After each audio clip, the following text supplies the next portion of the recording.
Mau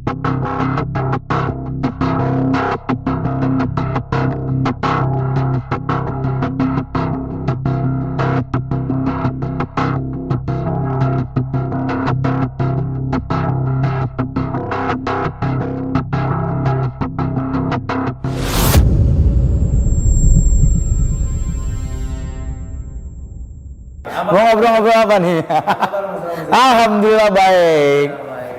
Ya sampai sekarang alhamdulillah karir masih tetap jalan di syuting TV masih setiap hari. Sekarang ada 2 program pagi sama malam. Setelah melalui proses yang cukup panjang di dunia entertain, kondisi sekarang gue jujur aja udah tinggal mempertahankan aja, udah nggak mau ngoyok lagi gitu. Udah tinggal mempertahankan apa yang udah gue raih.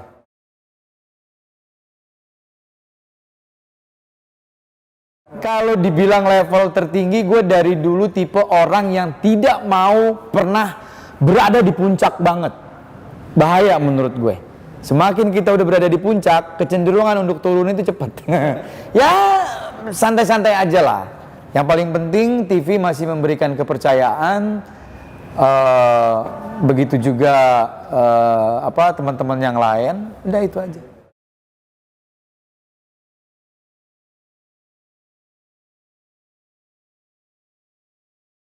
Oke, gini, gue lahir dalam kondisi yang persaingan waktu itu cukup ketat di awal tahun 2000-an, ya. Apa yang gue maksud persaingan cukup ketat? Ketika waktu itu untuk menjadi seorang public figure, untuk menjadi seorang artis, pemain sinetron, itu butuh seleksi yang cukup ketat. Bayangkan, gue waktu itu akhirnya berhasil mendapatkan kontrak eksklusif di Multivision Plus. Gak bisa dipungkiri waktu itu Multivision Plus menjadi raja sinetron dengan Pak Ram Punjabinya. Gue berhasil bermain dengan baik, akhirnya dikontrak eksklusif dengan mereka. Bertahun-tahun, di awal 2001 waktu itu. Ketika gue terlibat sinetron dengan Anjasmara dan Krisdayanti, sinetron Ramadan. Singkat cerita, gue lahir dalam kondisi sinetron waktu itu yang masih tayangan weekly. Tayangan 1 minggu. Kita syuting setiap hari, tapi nyantai polanya, tidak terburu-buru, karena tayangannya seminggu sekali. Seiring perkembangan waktu, kalau nggak salah tuh awal mula 2008 apa 2007, sudah mulai berubah konsep sinetron. Ya, ada istilah stripping, tayangan setiap hari. Begitu juga akhirnya beralih ke program-program TV-TV yang lain. Sampai sekarang akhirnya stripping lah semua. Kita konsekuensi syuting berat. Syuting harus tayang setiap hari. Kalau gue kan memang sekarang ini udah hampir 6 tahun lebih ini fokus di acara-acara TV. Live jam sekian, selesai jam sekian. Nah untuk teman-teman sinetron memang lebih berat lagi jujur. Karena mereka harus menyelesaikan cerita dengan durasi 1 jam sampai 2 jam. Menyelesaikan waktu itu syuting pagi, siang untuk tayang malam. Waktu itu gue pernah berada di kondisi itu. Gue syuting pagi buat tayang malam. Bahkan gue syuting itu abis maghrib, masih ada sisa 2 scene yang harus diambil gambar untuk tayangan nanti di sekitar jam 9, setengah 10. Kebayang nggak tuh kondisinya kayak apa? Jadi memang ya sekarang sudah industri. Jadi sekarang akhirnya mereka-mereka untuk menjadi artis ya lebih mudah karena tempatnya dibuka seluas-luasnya, tayangan setiap hari. Orang lebih mudah untuk menjadi terkenal karena tayangan setiap hari. Itu TV, baik program TV maupun sinetron. Nah, semakin kesini semakin luas lagi. Label artis ini semakin mudah didapat. Lu belum banyak karya, belum punya prestasi, baru main sinetron istilahnya scene 2 scene, terus aktif di sosial media, di Instagram, sekarang sudah bisa disebut artis. Kalau mereka masih bisa mempertahankan profesi dia sebagai artis, istilahnya gini, kalau lo bener, syuting yang bener, nggak macem-macem, mungkin bisa membanggakan. Nah semakin kesini resikonya semakin besar, mohon maaf banget. Akhirnya banyak yang salah jalan. Nggak sedikit yang akhirnya ketangkep karena narkoba. Ujung-ujungnya artis. Gue jujur ya, semakin kesini kan banyak teman-teman artis yang akhirnya ketangkep karena penyalahan penyalahgunakan narkoba. Gue bingung, ini orang siapa nih, main di mana gitu ya. Ya seperti itulah.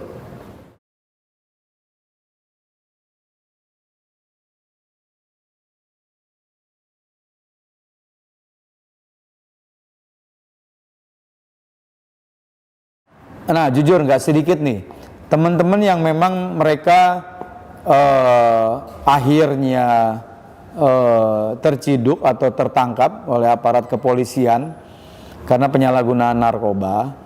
Tidak sedikit mereka mengatakan ini buat stamina syuting. Nah sebenarnya menurut gue itu yang salah. Gue sangat tidak setuju. Jangan menjadikan narkoba atau barang haram ini sebagai komoditas vitamin dalam tanda kutip untuk membuat stamina terus nggak mudah lelah apa segala macam untuk rutinitas pekerjaan dia syuting. Itu yang menurut gue salah besar. Narkoba ya tetap narkoba. Kalau memang kita pengen hidup sehat, kita syuting lancar, kita berlomba-lomba membuat prestasi, ya harusnya tidak menggunakan narkoba itu, apalagi menjadikan alasan narkoba itu menjadi seperti kayak doping untuk bisa syuting, karena mereka masuk ke industri. Itu yang tadi gue jelasin, pola syutingnya itu memang sangat berat ya, syuting harus setiap hari gitu, apalagi mereka yang terlibat di sinetron gitu.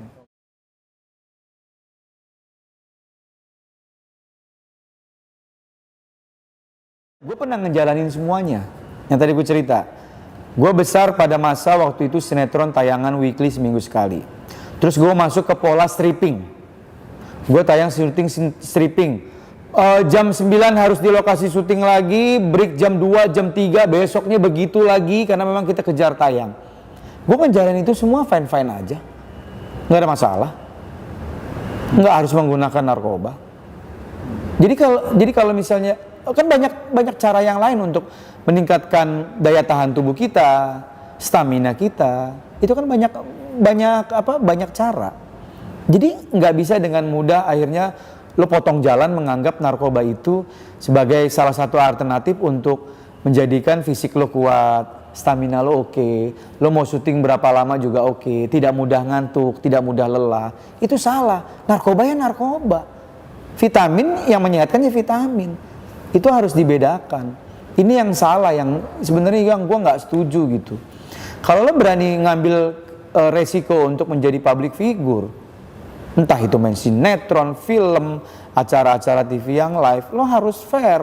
Jangan jadikan narkoba itu sebagai salah satu pelengkap untuk syuting. Itu nggak fair itu.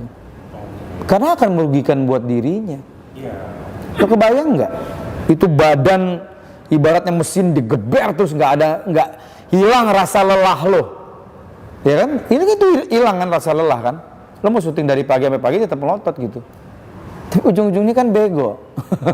Ujung-ujungnya ntar lo ketangkep.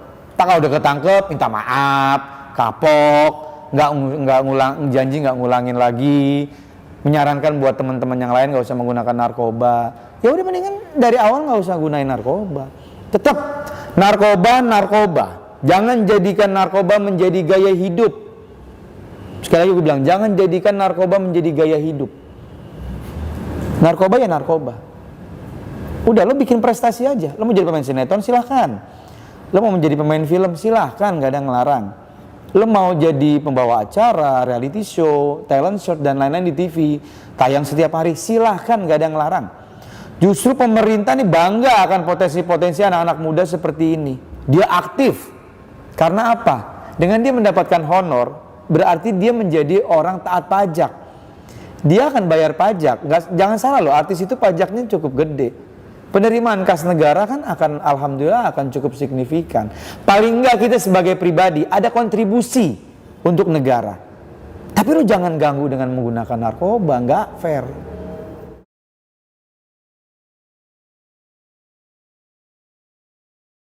Ya nggak bisa. Sekarang gini deh, mungkin kalau ada yang nonton mereka masih menggunakan narkoba. Alah lo bawel lo Ji, so tau lo kan nggak ngerasain. Gue udah pada tahap butuh nih, ya kan? Pasti kan orang beranggapan seperti itu. sudah menjadikan narkoba itu menjadikan kebutuhan.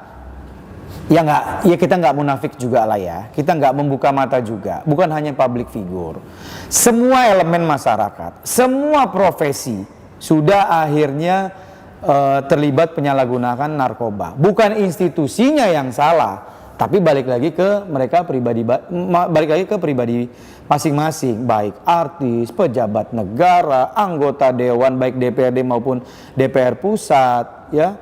Nggak menutup kemungkinan juga nggak sedikit pihak kepolisian, bisa jadi juga anggota BNN.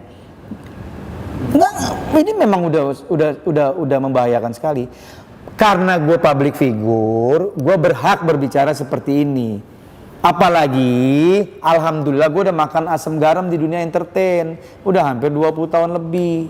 Jadi nggak fair kalau menjadikan narkoba itu sebagai salah satu pelengkap untuk kalangan artis yang masih aktif. Gue lanjutin, mungkin tadi ada banyak yang bilang, lo so tau aja lo gak ngerasain. Lah, pada saat lo mau menggunakan untuk pertama kalinya, lo kan punya akal sehat. Kita kan, Allah ini menciptakan kita sama hewan, itu kan sama-sama ciptaan Allah. Hewan dikasih kaki, tangan, mulut untuk makan, apa segala macam. Yang membedakan kita sama hewan itu otak. Allah juga menitipkan otak kepada hewan, kita juga diberikan otak. Yang membedakan kita sama hewan itu akal. Kita diberikan akal nih oleh Allah sebagai manusia. Hewan tidak diberikan akal untuk seperti itu. Walaupun instingnya hewan ada, tapi kan kita ini diberikan kesempurnaan oleh Allah nih, oleh Maha Pencipta diberikan akal. Maksudnya apa sih?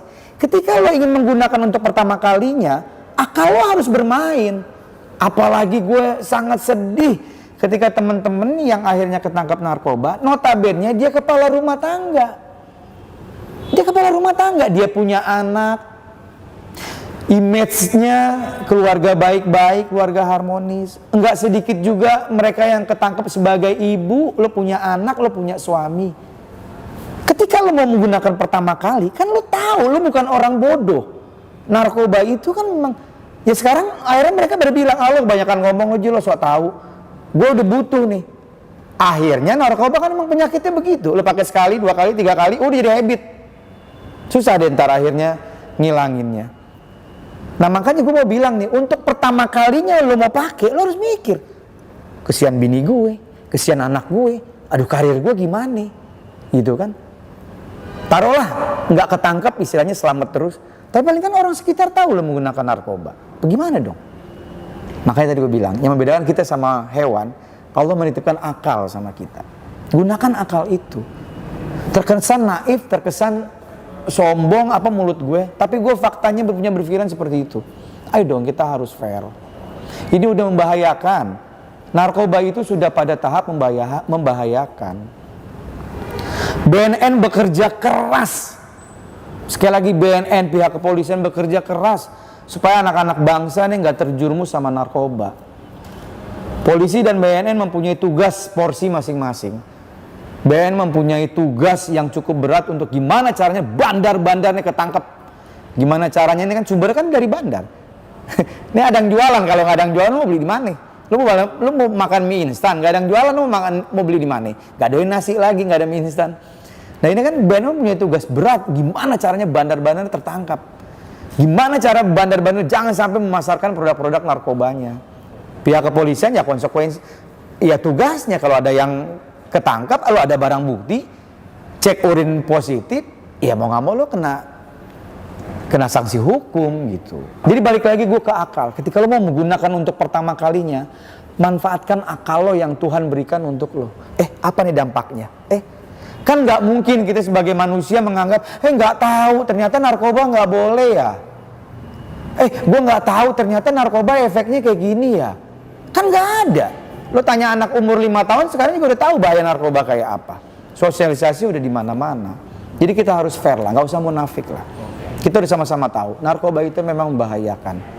Buat diri lo, buat karir lo, buat keluarga lo. Gue nggak bisa dipungkirin keluarga besar gue ada yang satu, narkoba. Ujung-ujungnya mati. Emaknya udah sakit-sakitan, apa aja dijual. Kalau bisa genteng rumah dijual. Perabotan semua habis, jual-jualin buat beli narkoba. Makanya begitu. Baik dong, fair dong. Apalagi kondisi pandemi kayak begini, ekonomi lagi sulit. Lu mau belangsak, udah ekonomi sulit, pandemi masih menggunakan narkoba. Gimana urusannya? Gue bingung.